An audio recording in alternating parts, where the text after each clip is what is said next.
What's the meaning of bloodshed?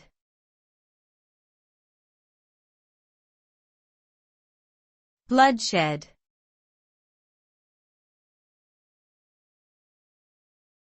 Bloodshed.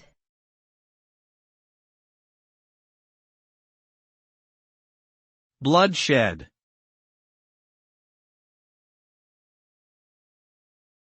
Bloodshed.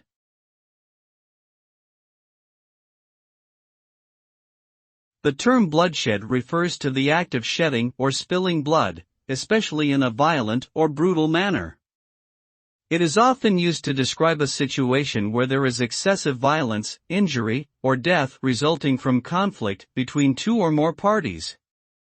The term can also be used to describe the shedding of blood in the context of war, terrorism, crime, or accidents.